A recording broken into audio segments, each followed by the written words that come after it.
Hello, everybody, and welcome back to another edition of Running the Bases. I'm your host, Michael Garaffa. I'm joined today by Ryan Blank. Marco Peralta will be joining us in just a few moments. Nick, unfortunately, not able to join us today, but we do have, for some weird reason, these two shows of the best rotations of the decades. We only have three people. I don't understand why. It's just happened that way. So we're getting scores out of 30, which is, nice and neat. But we are here today doing the second part of this best pitching rotations ever.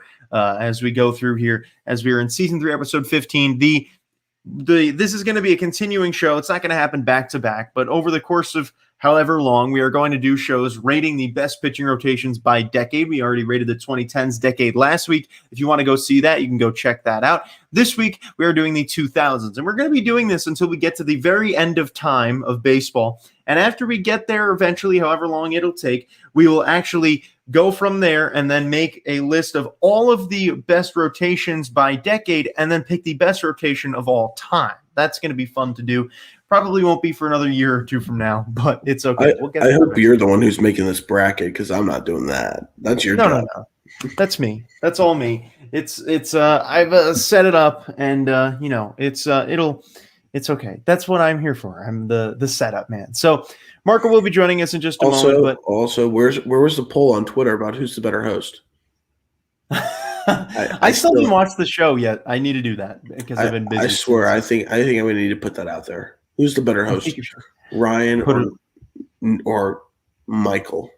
Put a link to the video. Just put a link to the video. Be like, who's a better host, Ryan or Michael? Hey, one of these days, my goal is I'm going to probably when the season starts because it's going to be a little easier to do that. Because we're going to have a pretty same format every week, is I'm going to let you guys each host a show at one point and do that because I think that'll be fun. So, give you guys a little hosting because, we all are going into this field. And if we all have broadcast interests, it's good to have a show under our belt where we were hosts of it. And I think it's good for you guys to do that. So we'll get that at some point when the regular season starts. We're already starting planning for the regular season, which is going to be season 4 of Running the Bases, which is going to be a good one. But we still have some time. Season 4 won't begin until how many seasons have I been on? Is this my second season? That's your third. Everyone on the show was here in season 1. Oh God, I feel old. I don't remember. The way we did the seasons is season 1 went until COVID hit. We were just doing it. I didn't really have season restrictions as to when I wanted to do each season. And then season 1, really the last show we did was the last one we did before COVID. And then we did when our first show of season 2 was The Boys Are Back. And then we did that until the off season. Now we're in season 3. So yeah, we're all rocking out. I mean, that's why my bones are creaking and my brain is getting slow. I'm getting old, guys. We're getting old. I haven't even reached the big 2-0 yet, and I feel like I'm turning 60 in the next couple of months. Gosh, God help me, please. Here I am rocking in the big 20, feeling better than ever. It's like once you hit 20, you reach a new level in your life where you're at a new, exciting, rehabilitated state. So we're today's show is going to be very similar to last week. If you watched last week, then you know what we're going to be doing this week. It's going to be very similar to that. It's just with a new decade. So for a refresher for those that weren't here last week, we are doing the best rotations by decade. Last week we did the 2010s. This week we are doing the 2000s. I've taken out a couple of rotations per year. Some years only have one.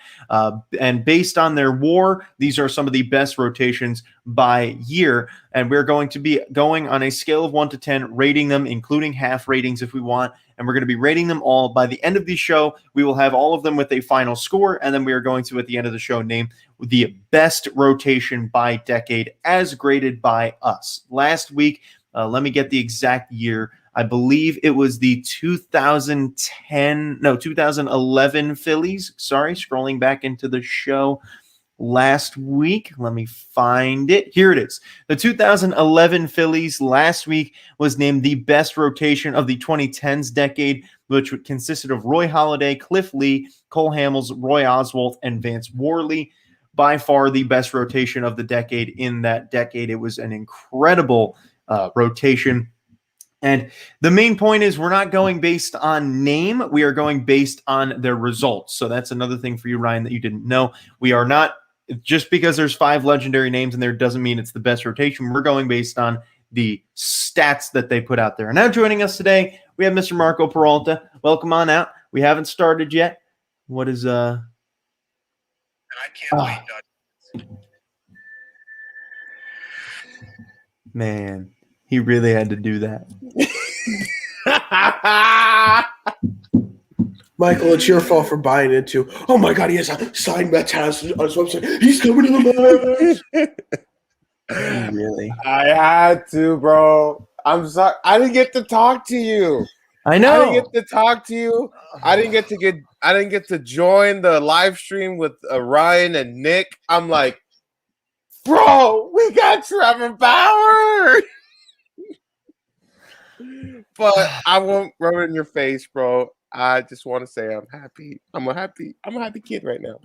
The man trolled the entire Mets fan base. He trolled us. He not just him and Rachel.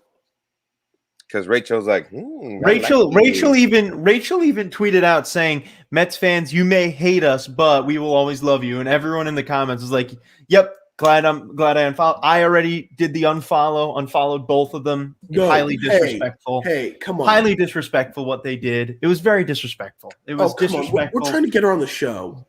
Did you unfollow her? Yeah.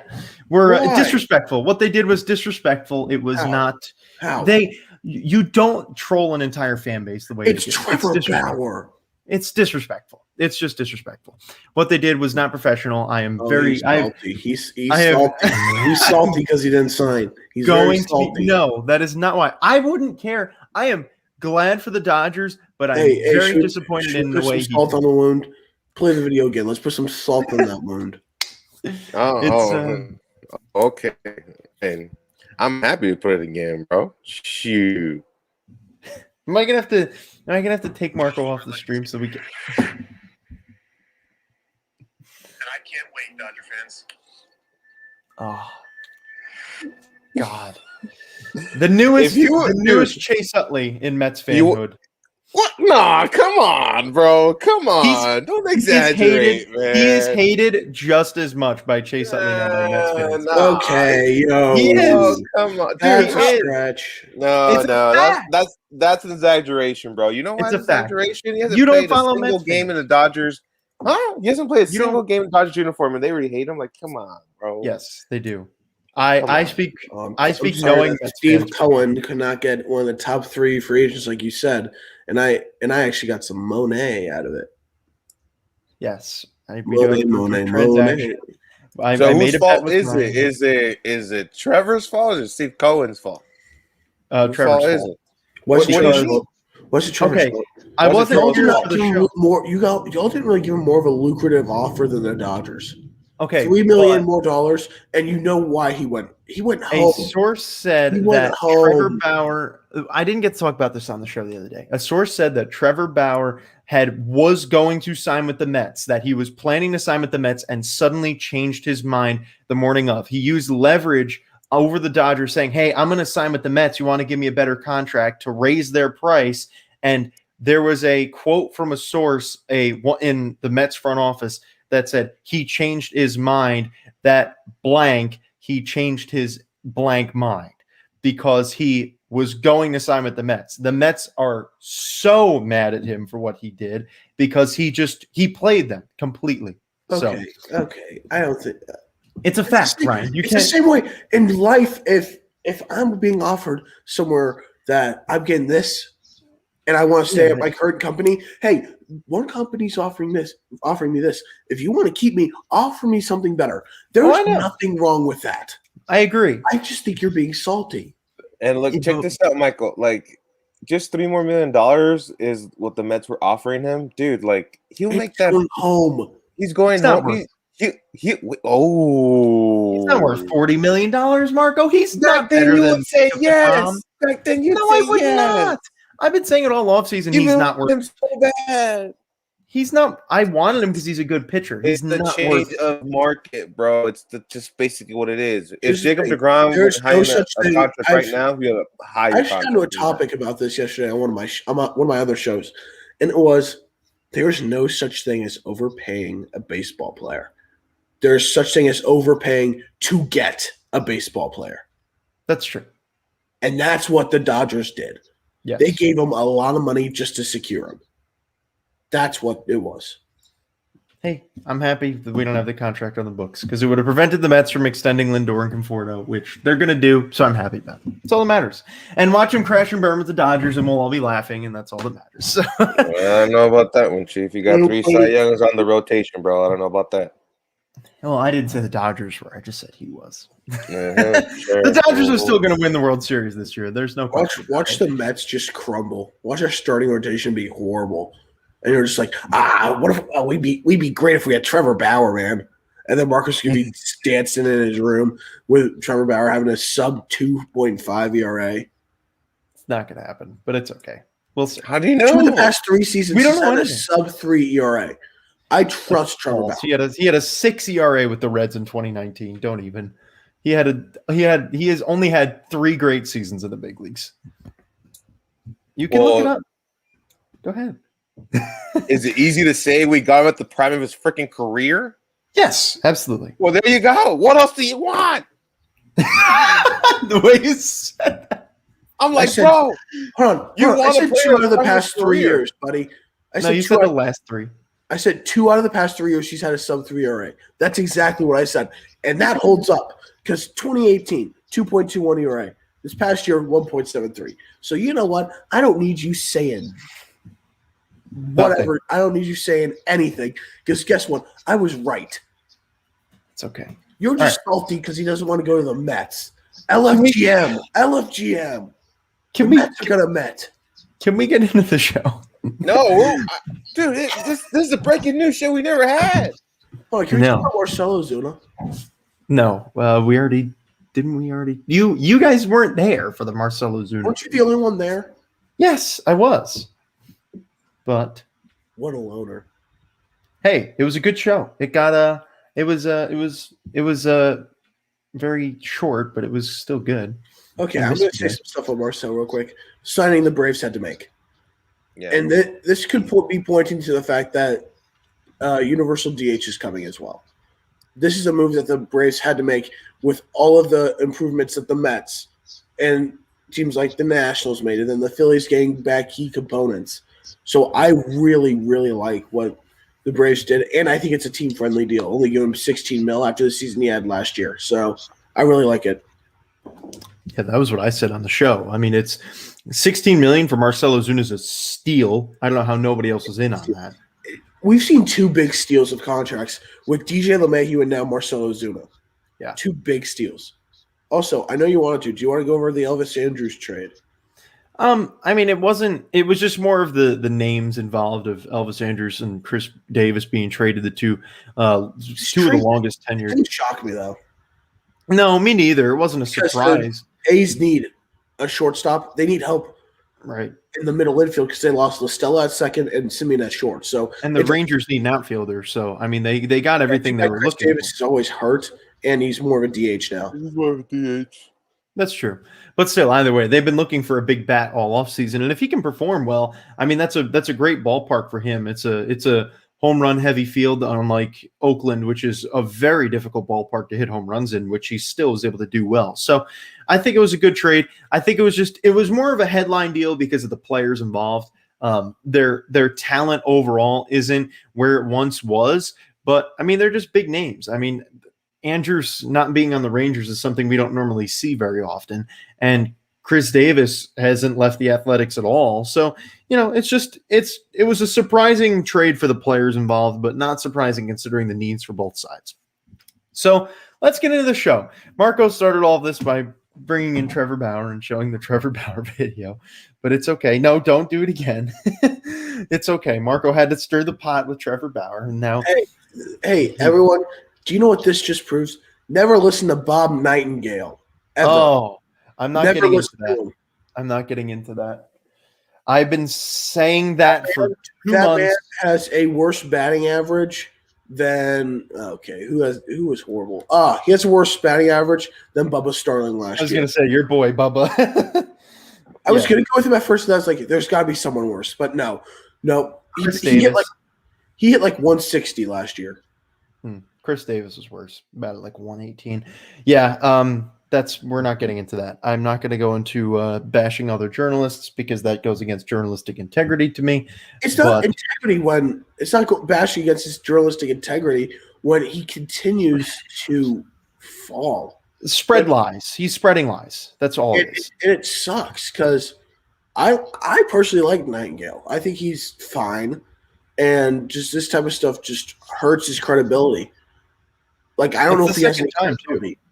I don't know if he has any credibility now, which sucks. No, he doesn't. He has none.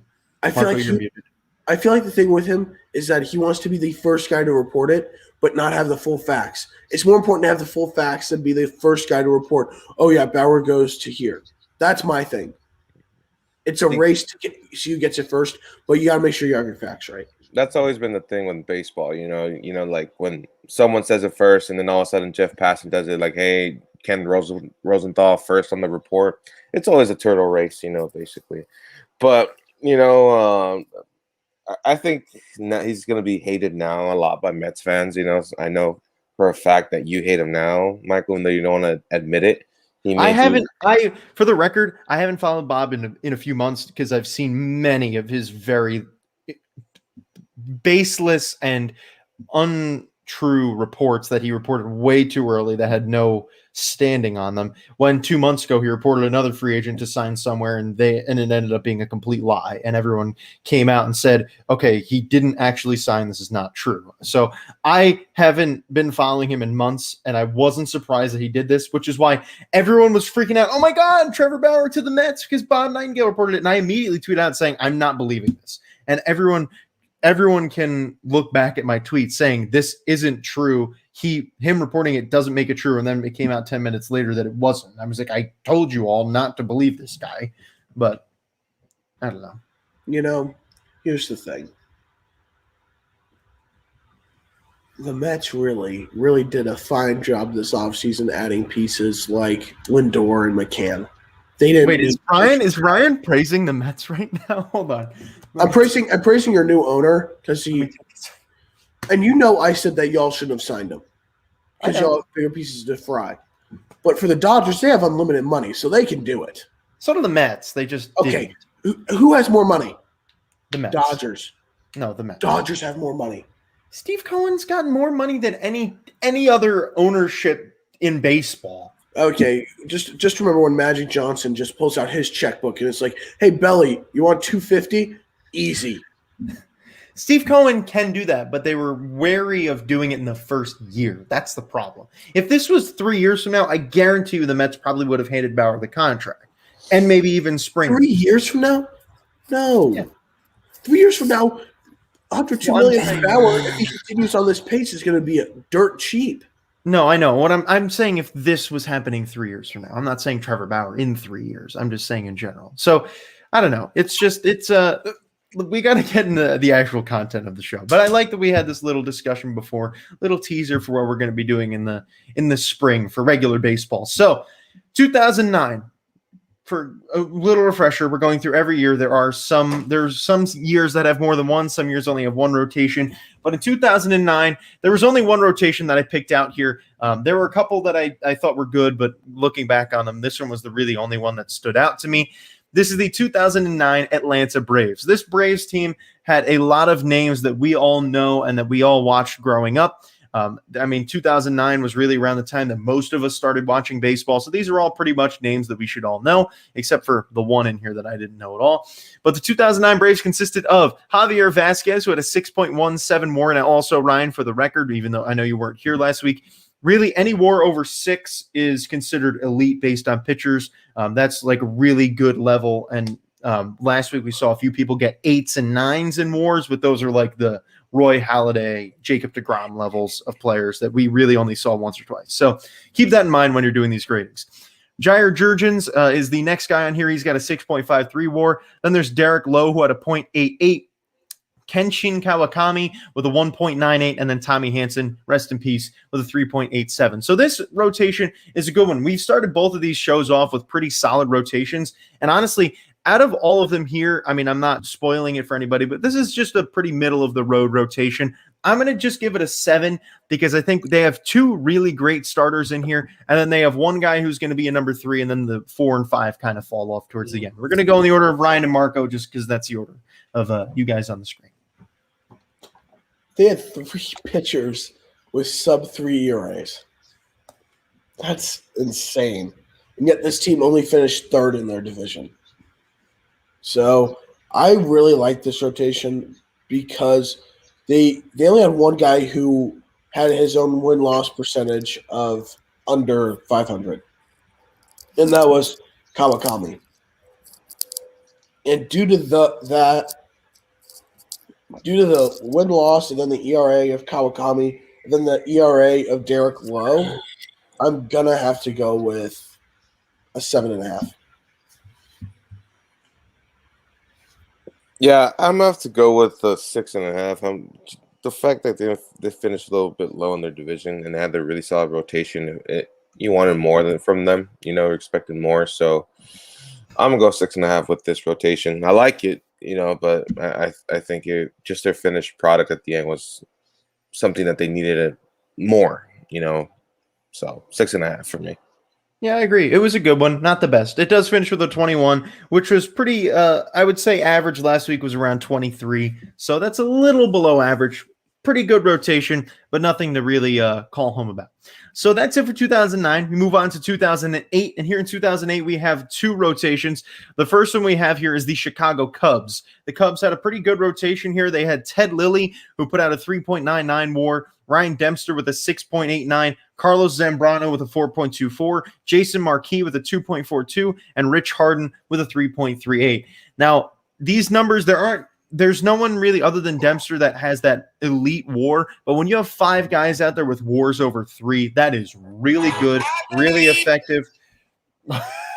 Really good, really effective. It's okay. It happens. The Zoom life. You're going out there every day. I mean, I like to compare these rotations and say, if I were facing them in the postseason, how many guys am I going to be afraid to face? You're not comfortable facing any of them. I'm giving it an 8.5. Yeah.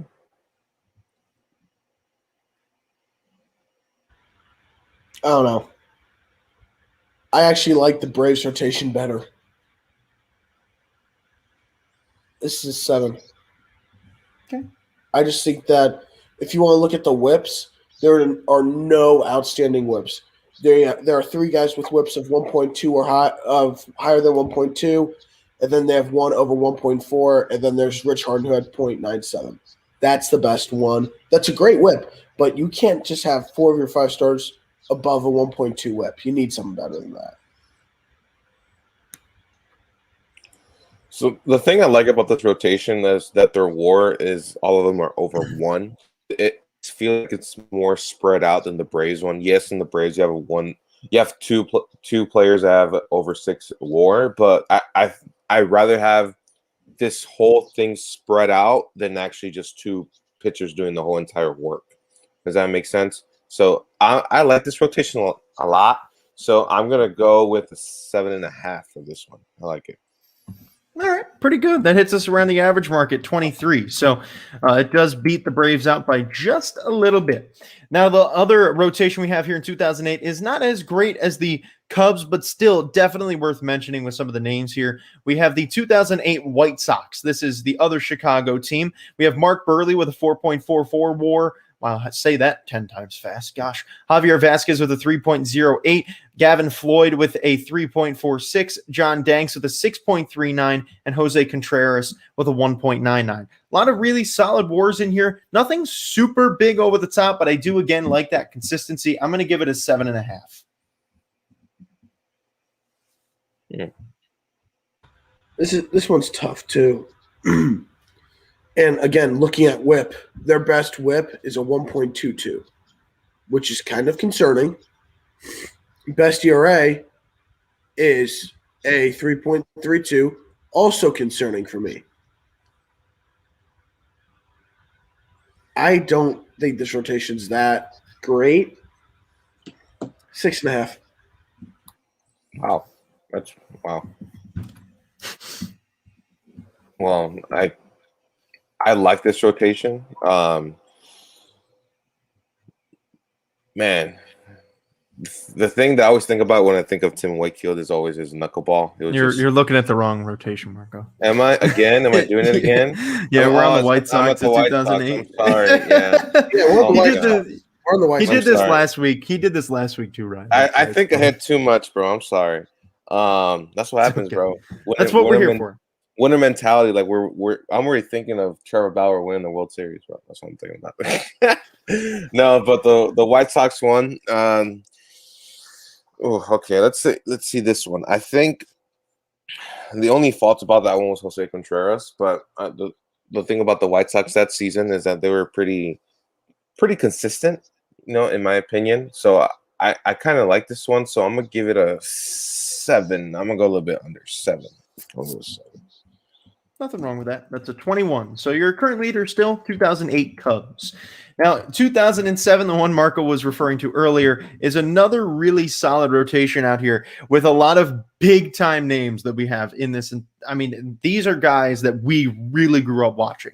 This starts off with Daisuke Matsuzaka with a 4.08 WAR, Tim Wakefield with a 2.16, Josh Beckett with a 6.51, Kurt Schilling with a 3.96, and Julian Tavares was the only outlier here with a 0.11. So really good. I mean, the names here, obviously the potential is a little bit better than the outcome that we saw, but I think this is a solid 7 for a rotation.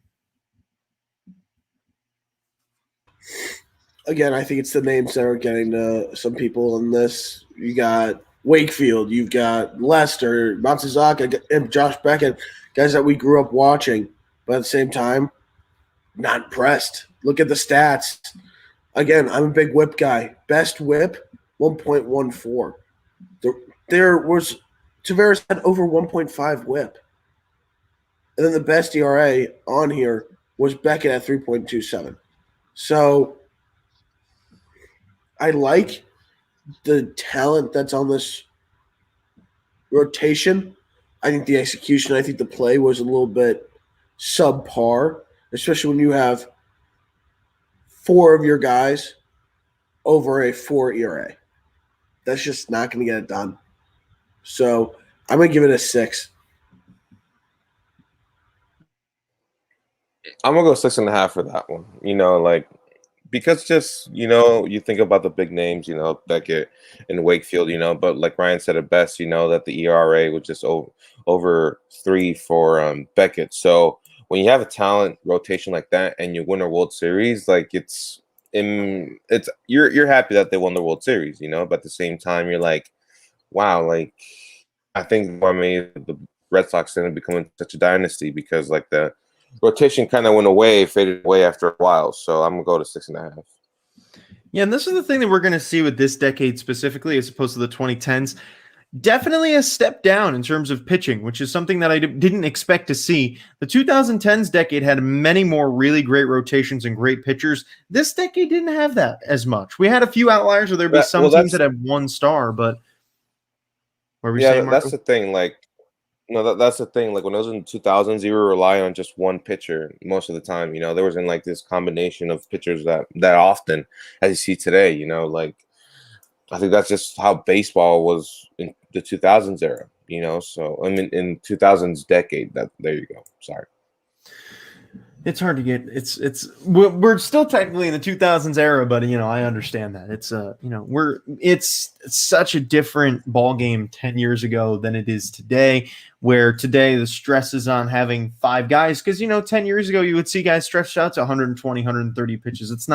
Wasn't uncommon at the point back then. So that's why these rotations were more not as good. And I mean I would be surprised if we have any that really reach numbers over 26 on here because the only team that got over 26 last week was the Phillies, so they got themselves up there. But the same now as we move on to the next team, 2007 is another White Sox team. We're going to see a lot of White Sox here. There's a lot of every decade there seems to be a couple teams that stand out that we just see a lot of, and the White Sox are one of them. Another really good White Sox rotation here in 2007 with Javier Vasquez with a 6.24 rotation WAR, John Garland with a 3.93, Mark Burley with a 6.11, Jose Contreras with a 0.57, and John Danks with a 1.11. So a couple guys that really didn't have the best of years. I'm giving this one a 7 as well. I just think that with 3 guys in there that are really good, I want to see a couple more, a number 4 guy really have a good year.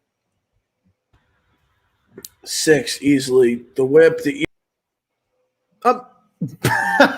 Well, there Ryan went. So it was good having Ryan here in the middle of that. The good thing with Ryan that I was going to say that I forgot, I don't know. He just got randomly kicked out. Welcome back. Yeah, the I good just got thing, randomly kicked out. That's really weird. The one thing that I was saying that was good, though, while you were gone is that, Marco and I are just looking strictly at WAR while you're looking at the other stats, which is good because it kind of evens it out. I have to look at it because here's the thing. I'm actually going to take my score lower, 5.5. Because here's the thing. They have 2 guys over 5 ERAs. They have another guy with over a 4 ERA. Their best ERA was from Burley at 3.63, which isn't terrible, but you can't have 2 of your starters over 5.5 ERAs and then having multiple guys over 1.5 whips. So I got to have to consider back then. I'm also looking at ERA plus, which is adjusted hitters ballpark, and they're not terrific. That's true. Not terrific. Strikeout numbers are not great either. But you got to look at the time. I mean, the thing is, I'm factoring it in. If this was right now, they'd be getting a 3.5. Oh yeah, I agree. I mean, I am factoring the time of when these guys played. I'm just not impressed by a lot of these rotations. Yeah. I mean, 3 ERA is incredible at that point. Having a 3 ERA, I remember back in the 2000s, if you had anything sub 3, you were like God tier. So that's the one thing is that, getting a 3 ERA is not as bad back then. In the overall scheme of things, when we end up doing the best rotation ever show, it's going to obviously be a factor. But at this point, it's just as long as you're grading them all the same, that's all that matters. Marco, let's see what you got. I'm going to go with the 5 on this one. When you have that high of ERA without your rotation, even though their WAR is better than the previous rotation that we talked about for the White Sox, I think this one, the fact that their ERA is just so high, I'm not impressed with it. Like it doesn't seem like I trust it. Like in today's game, you just can't trust it. When you have an ERA of over 5, you're like, that guy's going to the bullpen, he's going to the minors or something like that. So. I have to give it a 5. I wouldn't be happy if I was a manager for that team. That's fair. That's true. Now, 2006, we're going to be really disappointed with. The only reason I have this one here is because it's the best rotation of 2006. Probably going to get the lowest score out of all of them. Oh, no. Give it a 2. Just give it a 2. Don't even ask me, bro.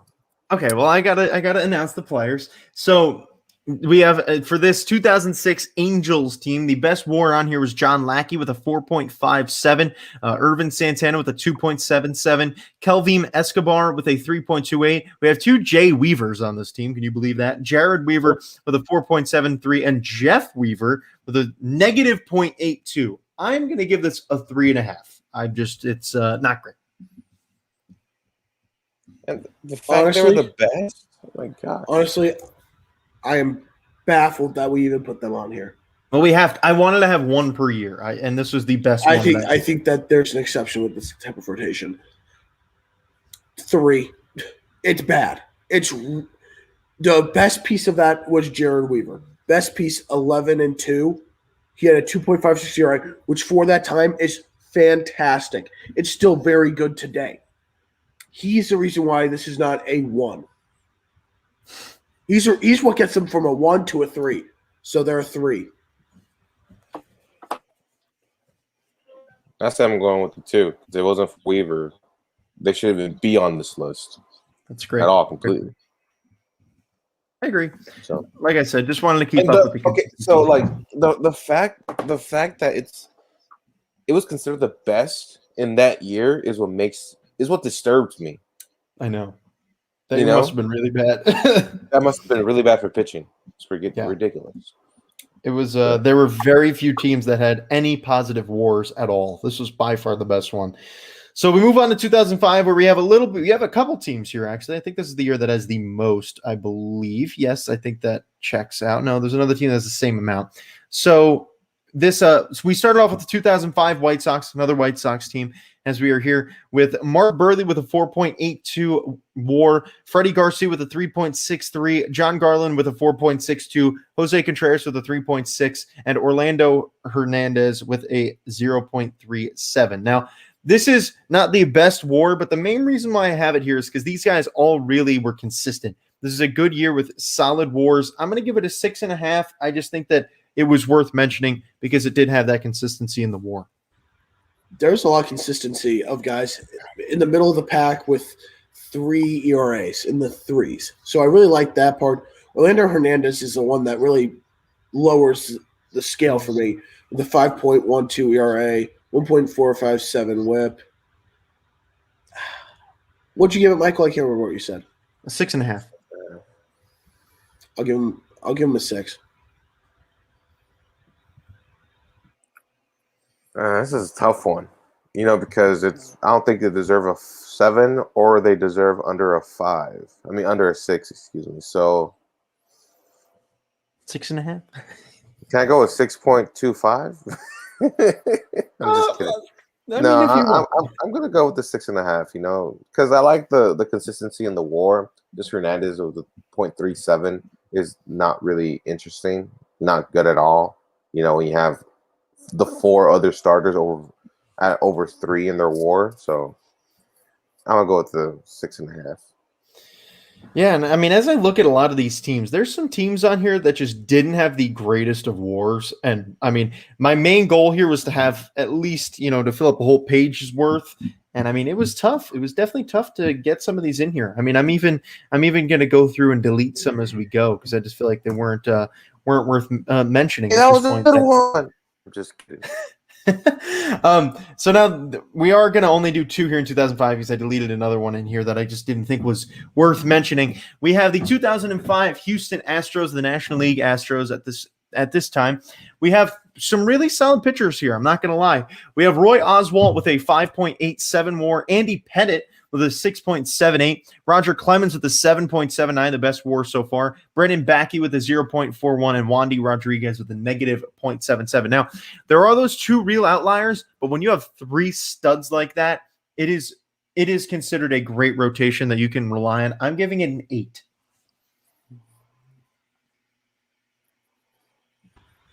This is tough. Got a lot of talent with Oswald, Pettit, and Clemens, all having sub-3 ERAs. And Clemens had a sub-2 ERA. That's fantastic. And if it were just those 3, they'd probably get a 9. But you have to factor in Backey and Wandy Rodriguez, and boy, is that brutal. 4.76, 5.53 ERAs, 1.46, 1.461 whips. I can't give him an 8. I can give him a 7.5 just because of those last 2. Like I said, if it were just those 3, or if Backey and Rodriguez were better, it could have easily been a 9. Don't let your team down, folks. I'm gonna go with you, Michael. I'm gonna go with an 8. I think when you have the 3-headed monster, Oswald, Petty, and Clemens, I think that's pretty solid. Like 1, 2, 3 punch. But like what Ryan said with Backey and Rodriguez, I would have given it like an 8.5, something like that, or 9.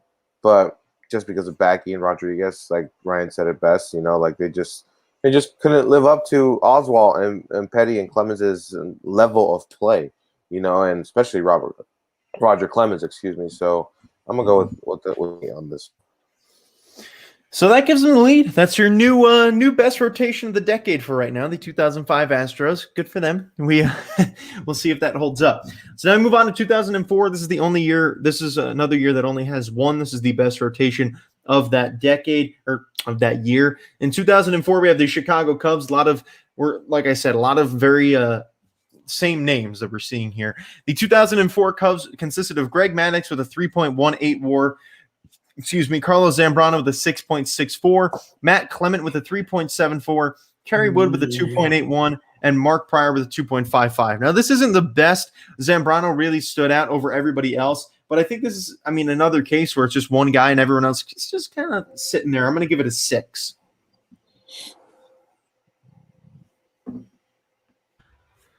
Another one that I'm looking at very strictly, and Zambrano really stood out. He was terrific this year in 2004, but guys around him, some of them just struggled severely. Like looking at Mark Pryor, really struggled. 4.02 ERA, had the worst whip.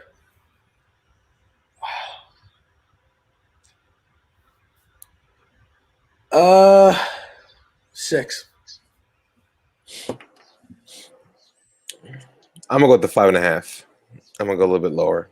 I'm gonna go with that because yes, Zambrano was good, but sometimes like when you're Carlos Zambrano and you stand out more than Greg Maddux, that's an issue. That's a problem. So I'm gonna go 5.5. You know, it was the back end of Greg Maddox's career, but he was still a pretty good pitcher. Yeah, he was 38. I didn't really factor that in as much. Just overall performances. He's Greg Maddux. Greg Maddux is gonna Greg Maddux, my favorite pitcher of all time. So when we get to the 90s, I'm sure we'll be hearing his name a lot. So the 2003 Diamondbacks we have is the first team of 2003. We've got some solid names on here that I think we all should know, all of them. We have Miguel Batista with a 4.33 WAR. That's a name I haven't heard in a long time. He pitched for the Mets at one point. We have Elmer Dessens with a 1.17, Brandon Webb with a 6.14, Kurt Schilling with a 5.96, and Randy Johnson with a 1.6, because that's towards the end of Randy Johnson's career. These are some really good names here. Out of all of them, yes, there are 2 guys with WARs under 2, but overall pretty solid. And I like those 3 names. I'm going to give it a 7.5.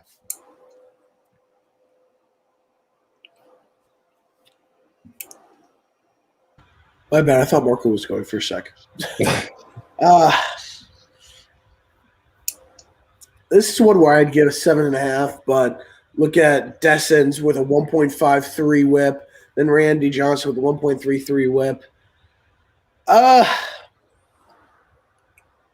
going to go 6.5, just because you had Schilling and Brenton Webb with sub-3 ERAs.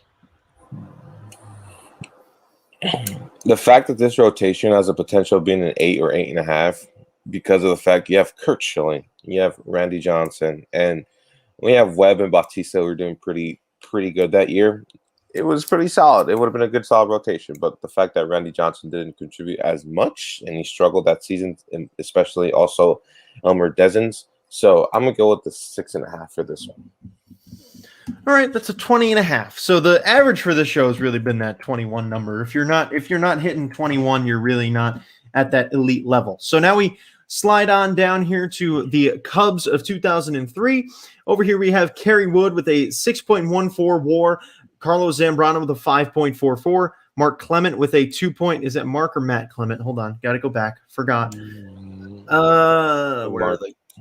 It's Mark Clement. Okay. Mark. No, it's Matt. It's Matt. It's from the year before it said Matt. I forgot his name. Should have written it down. Matt Clement, 2.83. Mark Pryor with a 7.41. And then Sean Estes with a negative 1.3. So that's not good. But you do have 3 guys that are really having great years. And then, Matt Clement wasn't that bad. So I think overall, I'm going to this one. Are you gonna put it over the Diamondbacks one that we just talked about? When one of them is negative 1 point. What?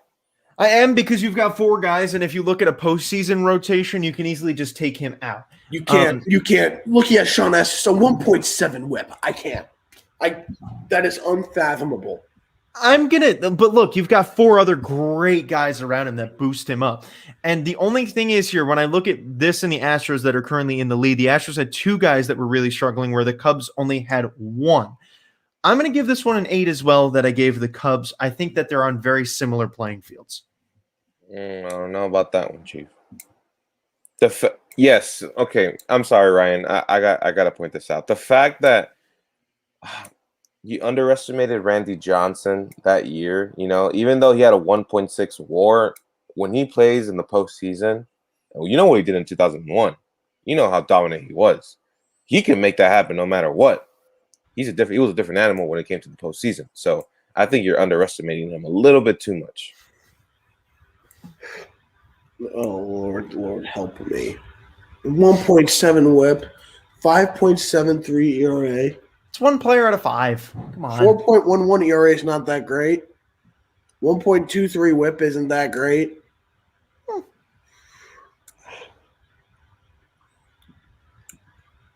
You're looking at 2 players.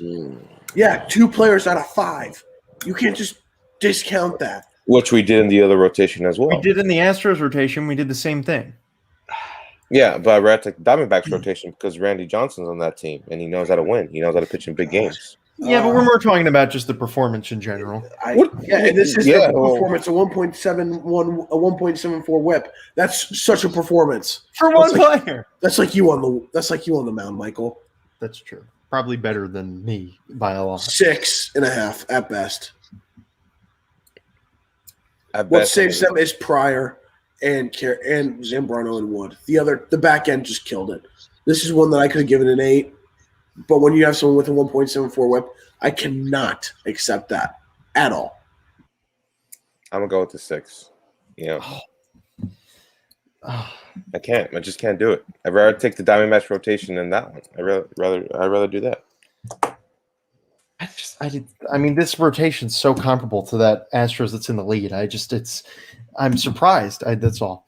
So that's not the last team of 2003. We now have the 2003 Giants, which also had some really solid names in here. We have Barry Zito with a 5.29 WAR, Tim Hudson with a 7.44 WAR, which I believe is the highest so far. No, it is not. Roger Clemens had a higher one. Mark Mulder with a 5.8, Ted Lilly with a 2.26, and John Halama with a 0 on the dot WAR. Props to him for that, even though that's not great.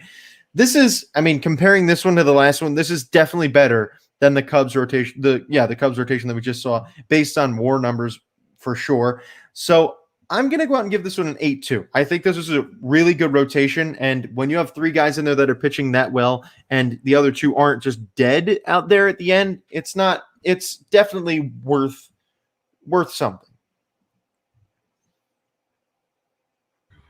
They had 3 guys with okay, here's how the whips went. A 0.95 whip. Very good. Very, very good. Incredible. 1.3. No, 1.26, 1.39, 1.47. Oh, let's not forget the fact that they also had 2 guys at 1.5 and 1.6. Oh, my Lord. 5. Would you give it, Michael? An 8? An 8. I'm going based strictly on WAR because I've been going based on WAR this entire time. 1.5, 6.5. I'm going with the middle with you guys. Hey, whatever works. The WAR is impressive, but see, the only reason I would go based on the stats, but last show I did it based on WAR, and the first few I did here was based on WAR too. If I were to change it up in the middle, it would be unfair to the first few. So I'm sticking with the WAR just for that case. For the next year, I'll look more at the stats in general. But because I started with WAR, I just want to stick with it going the entire way, just for score purposes to keep things consistent. So we move on to 2002, and 2002 is another one here where this one is, I think you guys are going to be, now Ryan, you weren't here last week, but when we had some rotations that had 2 or 3 guys that were unbelievably good, they got some major props. The 2002 Diamondbacks is one of those teams where we have Randy Johnson with a 10.73 WAR and Kurt Schilling with an 8.6. That now behind them, we have Rick Helling with a 1.95, Miguel Batista with a 2, and Brian Anderson with a 1.7. Those guys held their own. And in this decade, we have seen a lot of players that haven't really held their own behind the other stars. I'm giving this an 8.5. That's high. That is high. That's high. The whips are not bad. The worst one's a 1.32. I feel bad for Kurt and Randy. Got drugged down by just subpar performances from Batista, Helling, and Anderson. It's just, here's the thing. Looking at Schilling and Johnson, they combined for a record of 47-12 by themselves. Wow.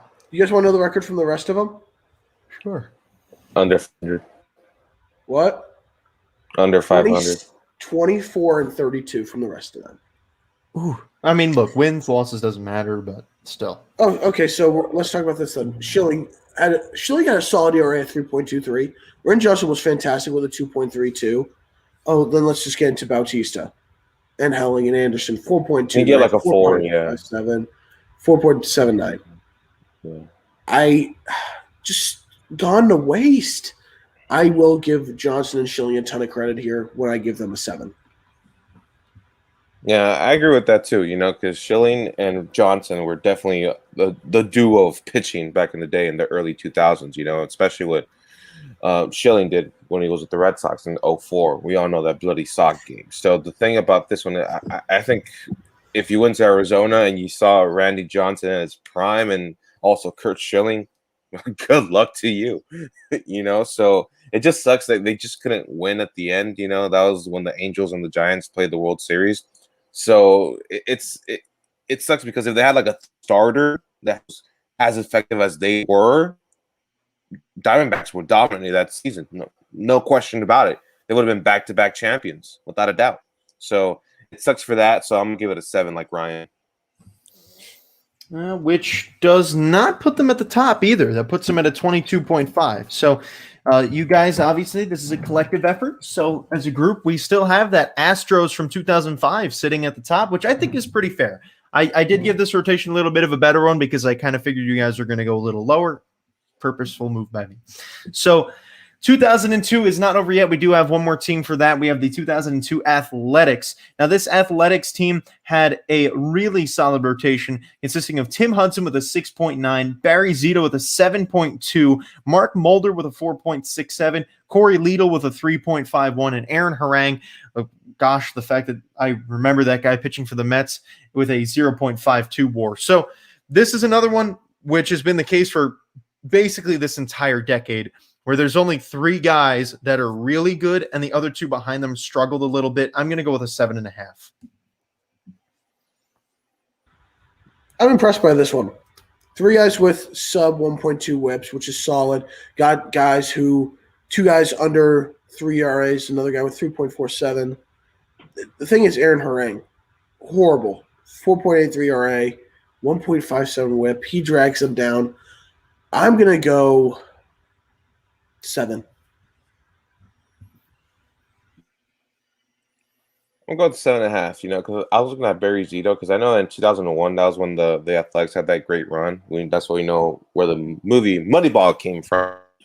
So the thing about Barry Zito, I liked him, but the first 4 seasons of his career were his best seasons, so I think I'm going to give it a 7 for this rotation. Yeah, that's pretty good. I mean, I thought this one might have more had a chance. on their hitting. No, I don't think so. They relied more on their hitting that year than their pitching, so that's what happened. Yeah, but still, no one's gotten to that Astros level. And I mean, with the last 2 that we have here, I'm just putting this out there. No one's gonna blow anything away. This is gonna be really close with these last 2. We probably won't even see anyone beat those Astros. So 2001, we have the Oakland Athletics. Now, this Oakland Athletics team, we saw Mark Mulder with a 5.62, Tim Hudson with a 4.5, also back-to-back Athletics, Barry Zito with a 4.51, Corey Liedl with a 3.45, and Gil Heredia with a negative 0.33. So we had 4 guys. This is the one rotation where we had 4 guys that produced very well, and then 1 guy that didn't do as well. So I'm going to go with an 8 here. I'm impressed to have one that has finally 4 pitchers that are doing incredible. I mean, even though that last one did, but still. They had 3 guys who had 4 guys with 12-plus wins. That's great. 3 of those guys had 17-plus. That's great. The ERAs are a little bit iffy for those records. Just shows they were relied a lot on their hitting. Yep.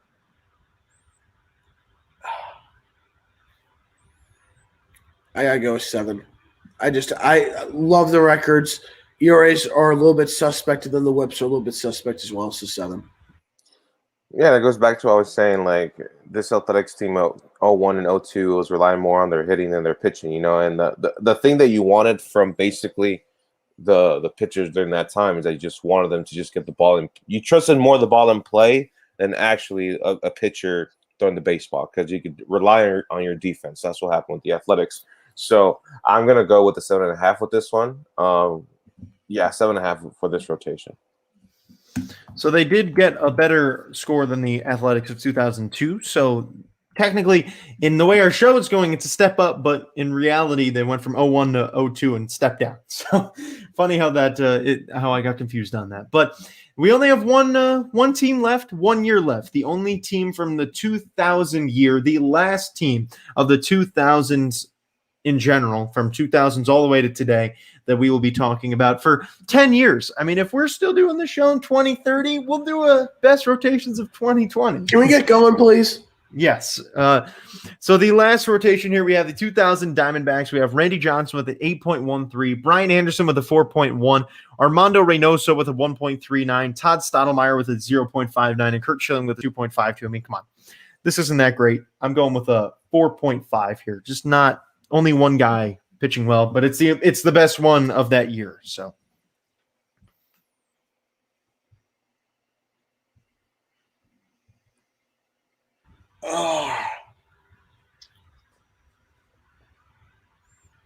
only if Omar Deal was not a part of this. And Reynoso. Because of those two, I have to give it. Oh, gosh, I hate that I have to give it this low. I have to give it a 5.5. You can't have someone have a 7.22 ERA, a 1.76 WHIP, then have another guy with a 5.27 ERA and a 1.4 WHIP. I can't accept that. So, 5.5. 4.5 for me. Randy Johnson was the only big dog on that team, and he basically carried the whole Diamondbacks organization for the time he was there, so I'm going to go with a 4.5 just because Randy's there. If he wasn't there, easily like a 0 or 1. So that wraps it up in what was a super tight race, barely winning the entire thing as the best rotation of the 2000s decade is the 2005 Astros. Good for them, with Roy Oswalt, Andy Pettitte, Roger Clemens, Brandon Backey, and Wandy Rodriguez. That was not the best rotation ever. You compare that, if you put that in the 2010s decade, that probably would have been towards the middle of the pack, but still the best of 2000. Now, Nick is not here today. Today was supposed to be his segment, so we are not going to be doing that, obviously, because he's not here. But don't forget, we will be doing, I know we didn't have a show this previous Wednesday. I had something that came up, but we are going to be doing a show. Yeah, it's because you don't trust us to do it. Yeah, we know. The revolt is coming, and then you will be replaced. The next host will be either me or Marco or Nakash. I was going to say, I was like, damn, Nick. Or Parker. Yeah. That's true. Yeah, there you go. Where you at, Ryan? I'm in Tucson. He's in Tucson. Yeah, okay. Gotcha. Yeah. So, but on Wednesday, we are going to be doing a really cool show. I'm not even letting the guys know what we're going to be doing about it. No, that's just fine. Whatever. What? Whatever. I'm not even telling the guys. Yeah. I'm not even telling them. It's so it's cool. Going to be sneaky. It's going to be a cool little show that you guys are going to like. Is it sneaky? It is an all-time roster draft. We're doing a draft on an all-time roster. It's our first draft as a group. It's going to be I've wanted to do drafts for so long. I know, and now we're doing it. And it's going to be a really, really cool show. So you're not going to want to miss it. Make sure you're tuning in on Wednesday, Running the Bases on YouTube, and be on the lookout for any breaking news shows. We may have some. I mean, all the top free agents have signed, so I don't know. We'll have to wait and see. Justin Turner, Yadier Molina might be some that we do shows on, but we'll have to wait and see. Jr. to the Royals. I am manifesting it right now. Ryan, your microphone's not in your headphones, so it didn't make any difference in noise. It's still not making a difference in noise. It's okay. Don't tell me how to live my life. I'm not. So fine. You want me to scream it in here? No, let's not. I'm manifesting Jackie Bradley Jr. to the Royals.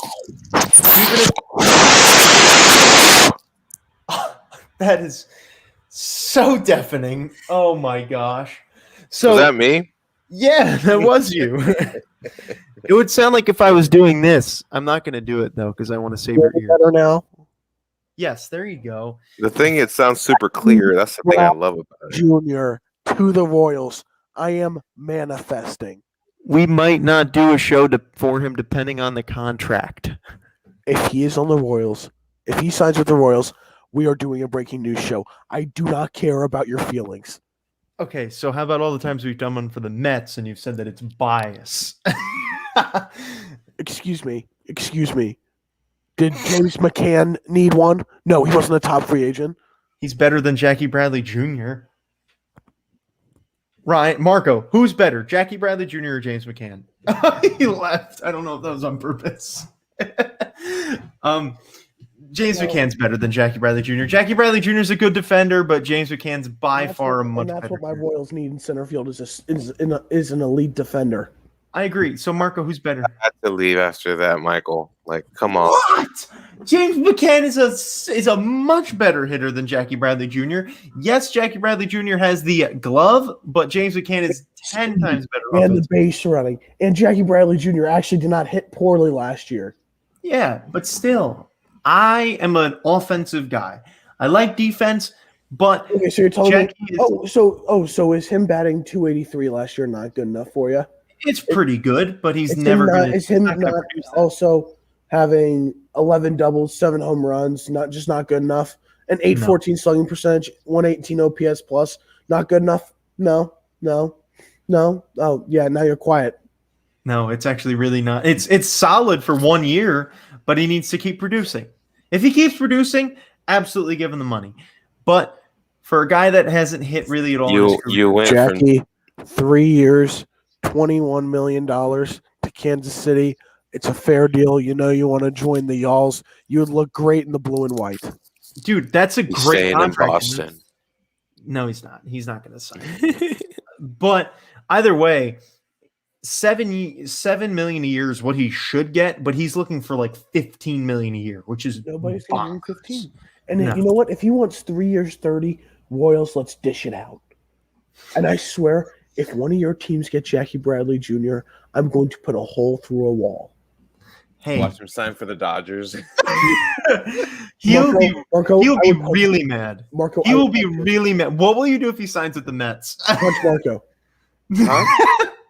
Damn, poor Marco. Why would you punch me, bro?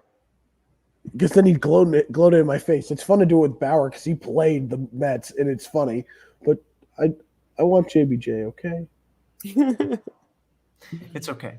It's a good thing I'll be able to edit out this part of the show for Blaze so that we still squeak it into 58 minutes. But thank you all for watching. Squeezy. So again, be here Wednesday. Going to be a really cool show. You're not going to want to miss it. It's going to be, I will say this, it is something we have never done before. So be here for that. It's pretty. Not even just the fact that it's a draft. Other than the fact that it's a draft, it is a format of a show we have never done before. So be here for that. You're not going to want to miss out. Thank you all so much for watching. We will see you guys all